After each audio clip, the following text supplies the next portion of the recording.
Бүгінгі семинарға қош келдіңіздер. Енді осы жоспарға сай өткіземіз деген енді басында фонетикалық қабылдау баланың сырттан келген дыбыстарын ажырата алады. Ал фонематикалық есту балалардың ана тіліндегі дыбыстарды қабылдап, ажыратып және мағыналарын түсіне білу керек. Фонетикалық бұзылыс балалар кейбір дыбыстарды бұзып айтады, немесе мүлдем айтпайды. Бұл баланың сөйлеу тілінің қалыптасуына әсерін тигізбейді. Коммуникативтік функциялары сақталады. Ал сөйлеу тілінің фонетикалық, фонематикалық бұзылысы фонемді қабылдауы және айтудағы ауытқушылықтардың салдарынан ана тіліндегі түрлі дыбыстардың бар балалардың сөйлеу жүйесінің бұзылуы болып келеді. Ең көп кездесетін күрделі жұмыстағы балаларда, яғни бекпен аппараты зақымдалған балаларда 25% көп кездесетін ішінде дисартрия. Яғни ФФЖ бұл жерде не кездесетін? 25% мен қазір сіздерге көрсетемін. Бізде фонетикалық қалай дыбыс иә ажырату. Қазір бірінші жаттығу мен сіздерге көрсетемін. Ол дыбыс ажырату иә. Біріншіден мен көрсетемін иә. Дыбыс иә.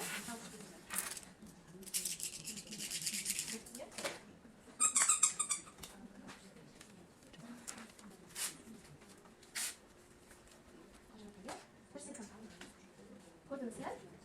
Қазір мен мұнда қоя берсін.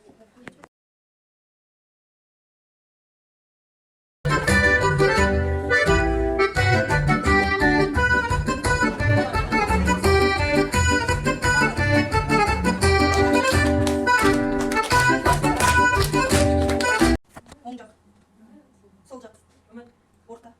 Осы айда тексерілуге болады деп рахмет. Әтеш қалай дыбыстайды? Қатты дыбыстай ма, ақыр дыбыстай ма? Иә, бала біледі қатты, ал бала білші. Судың сатырын қойып естіртсеңіздерге болады, су сарқырап, бүйтіп тасып жатқан суды. Келесі, қаннан ақырын, тамып тұрған дыбыс естіртсеңіздер, тып етіп ақырын естіртіп тұрады. Келесі, сондай жаңағы дыбыстарды ажырату үшін мен екі не алып келдім, өзіміздің балалармен жасатамыз, екі әріптесім шықса. 7, 8, 9, 10, 11, 12, 13, 14, 15, 16, 17, 18, 19, 20, 21, 22, 23, 24, 25.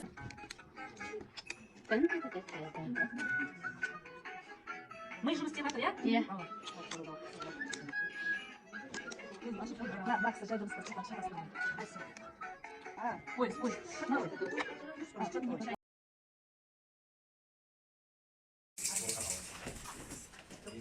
Дұрыстырған жоқ. Қателестің ғой? Қателескендер орнымызда қала береміз негізі. Я қателескендер шыға берсін. Қателескендер шыға берсін. Проверьте. Маргарита қателескен.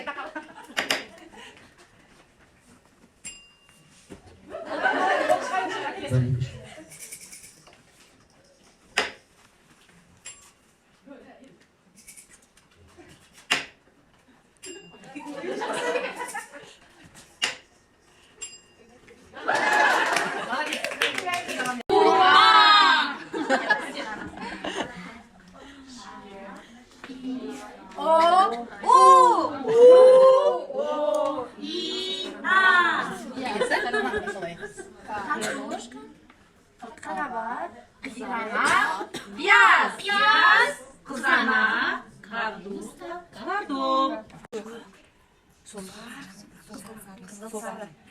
Төртбұрыш сары. Қызыл домалақ деп балаларға ана тілін айтасыздар. Құлай, таңқурай. Сөйтіп, бақа, келесі тапсырманы бала бір рет біліп алғаннан кейін балықты тышқан, итті қалай дыбыстайтынын біліп алғаннан кейін сіздер мына жерге кез келген тапсырманы қойып ауыстыра беруіңізге өте болады, өте орынды.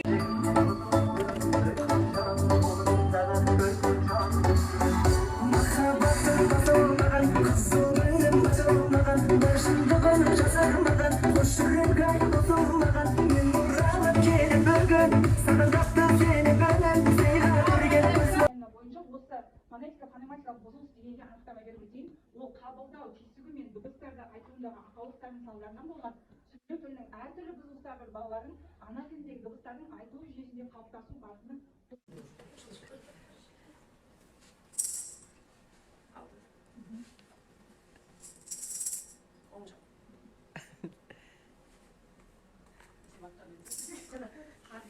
Настоящий логопед. Жеті түрлі нотаның дыбысын шығарады. До, ре, ми. Жеті түрлі нотаның дыбысын береді бізге, иә, бұл клетный музыкалық больше. Енді естеріңізге сақтадыңыздар ғой, иә? Тез залға қараймыз. Мен кез келген дыбысты не қыламын? Қайсы екен табамыз, жарайды ма? кішкене берірек тұрсаңыздар бері. Кім біледі, сразу қолын көтерсек те болады, жарайды ма? Айтамын. Кастанет береді. Келесі. Жоқ, сіздер айтпағаныңыздар енді алдында тұрған. Сылдырман емес, Даже баланың Маракасы. педагогтың қабілетін байқап отырмыз. маракасы, иә, келесі. Ксилофон. Рахмет. Келесі.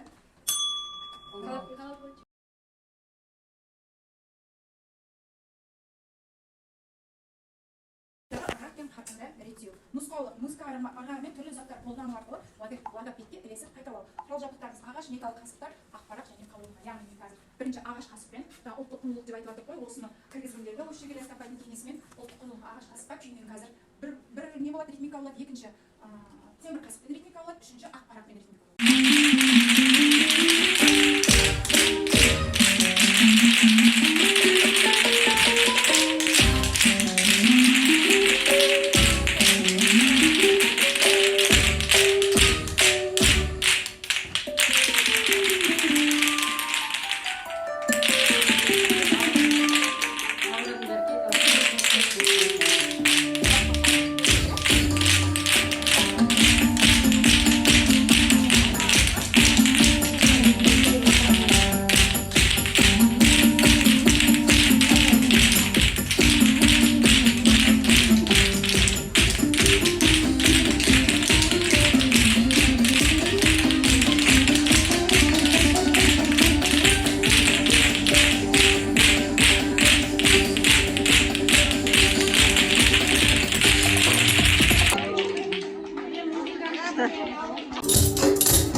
Ақырындатып салыстырып не істейміз, дыбыстың тембрін не істейміз, ажыратуымыз керек.